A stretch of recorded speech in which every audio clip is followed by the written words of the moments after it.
And so by having to spend so many days laying on the couch watching, what was the Wyoming cowboy show? Everybody, Tiger King? Yellowstone. Oh, Um, Yellowstone.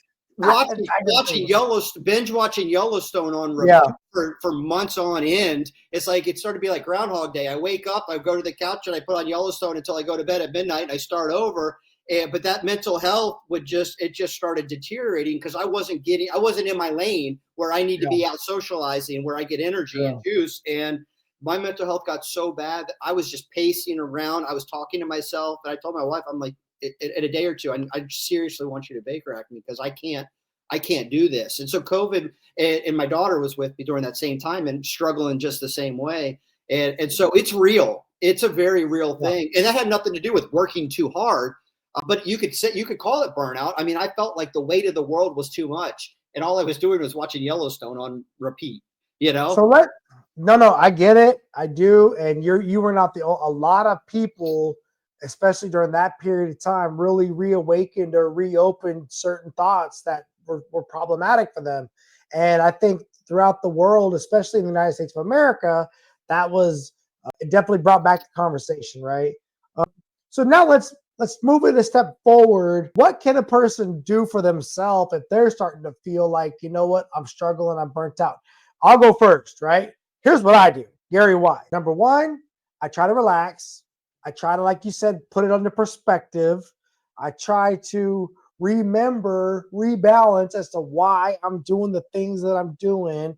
What is it about the things that I'm doing that make me happy and bring me value? And I try to isolate things that are frustrating me or causing me to feel burnt out, and either I'll get rid of them or I'll talk about them. And I will go to my wife and talk about those things, right? Even though it scares me, because I don't want to be made to feel like I'm not, like I'm doing too much. But she knows me better than I know myself. And so she's going to be honest, right? She's not going to lie to me. But I will prepare for that conversation by saying, these are the things that I'm almost requesting permission to not do anymore. And can you grant me that permission, please? And she'll say yes, because I love you. You can't do those things anymore. Right. Right. And there you go. Right. And then I will sleep. Right. I'll get some good sleep. Then I'll move my body. I'll get some energy. I'll get some dopamine flowing. And I'll just, here's my other thing. I get back on that horse and I ride, right? You cannot, it's like running. Before I start to run, I don't want to run, right? I never wake up wanting to run. I'm 5'6". I don't want to run. But when I start running, I enjoy running. I don't mind running. And so you have to make yourself, discipline yourself a little bit to go and to get out of there. So that's my process, right? I'll recognize that I'm going through something, I'm struggling.